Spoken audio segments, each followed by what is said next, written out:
Hey, so in this video, I'm going to address how transfers made at different times affect someone's Medicaid application or eligibility.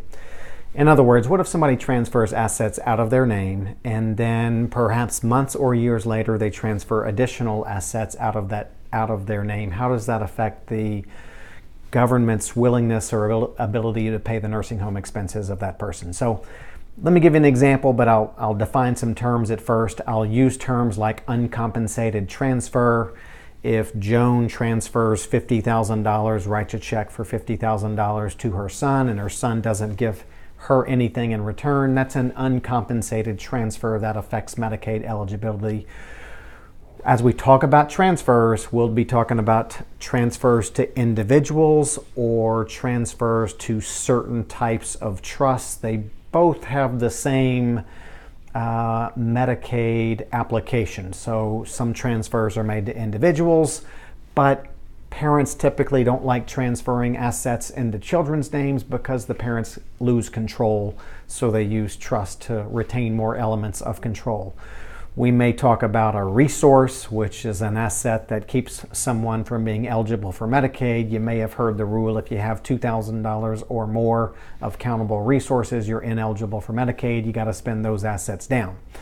So with that being said, let me give an example. Let's say Joan is the mother in our circumstances. Let's say she transfers assets or resources or countable resources valued at $400,000 on January 1st, 2016. Maybe she transferred it to one individual, maybe she transferred it to 5 individuals, maybe she transferred it to a certain type of trust that was structured in a way so that the assets are no longer Joan's for Medicaid purposes. So it really doesn't matter for purposes of what we're going to discuss in this video. She transferred $400,000 on January 1st, 2016. Then 4 years later, she transferred an additional $50,000 again on January 1st, 2020. Original transfer, January 1, 2016, $400,000. The second transfer 4 years later, January 1st, 2020, $50,000. And then 1 year and 2 months after the $50,000 transfer, and 5 years and 2 months after the original $400,000 transfer, Joan's in the nursing home. She applies for Medicaid. What happens? Well, you got to go back and analyze what happened in the previous months and years. So one of the determinations that will be made when Joan applies for Medicaid is whether she made any uncompensated transfers in the previous 5 years.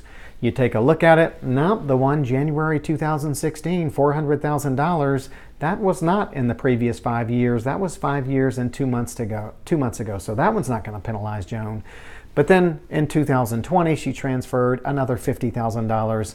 So that does affect Joan's Medicaid eligibility. And let's say for purposes of our example here, Joan would be eligible for Medicaid, meaning she has less than $2,000 of countable resources, except for the fact that she had made these previous transfers. So the $400,000 transfer 5 years and 2 months previous, not relevant anymore. The $50,000 transfer 1 year and 2 months prior is relevant. What do you do with that? Well, when someone applies for Medicaid and it's determined that they had made an uncompensated transfer in the previous 5 years, there's some math that has to take place. And you have to take the resource transferred, $50,000, and divide it by what's called the average monthly private pay rate used, which is used as the divisor in determining what's called a transfer of resource penalty period. In Louisiana, at the time that this recording is made, the divisor is $5,000. That's what Louisiana has determined to be the average monthly private pay rate for someone in a nursing home. So now we do the math. We divide the $50,000 that had been transferred in the previous 5 years, divide that by the $5,000 divisor. That means Joan is now ineligible for Medicaid for the next 10 months. 50,000 divided by 5,000, 10 months. So the $400,000 transfer that was made 5 years and 2 months earlier, not affected. Some people will say, okay, well, that money's protected. The $50,000 transfer, well, because mom applied, you do the math and calculate, the resource divided by the $5,000 divisor. Mom's going to be ineligible for Medicaid for 10 months after March 1st of 2021. The date Joan was otherwise eligible for Medicaid. Okay, so what should she do? Well, perhaps she shouldn't have applied for Medicaid, and then she would have just been a private pay patient. But she could have returned that $50,000. Whoever she transferred it to could have returned it to Joan. Joan would have had to have spent that money down to the $2,000 amount. But that's a way to return that, still have the $400,000 protected, but she'd have to go back and spend that $50,000 after it was returned to her, and the penalty no longer took effect because the transferred resource was returned. She could go ahead and apply for Medicaid, say, okay, well, Medicaid tells me I'm ineligible for 10 months, so she'll just have to be private pay for the next 10 months, and then she'd be eligible for Medicaid. I guess that would be around January 1st of 2022, 10 months after the March 1st, 21 date. Or she could apply, get denied, 10-month penalty period, and then she could return part of the $50,000 to reduce the penalty period, because of our rule that says if only part of the asset or its equivalent value is returned, the penalty period is modified but not eliminated. What I just said is tricky. Don't try this at home. You really need to have a really good working knowledge of the Louisiana long-term care Medicaid rules, but there are some options with transfers that penalize people and then returning some or all of that transferred resource to reduce or eliminate a penalty period. Bottom line is start early.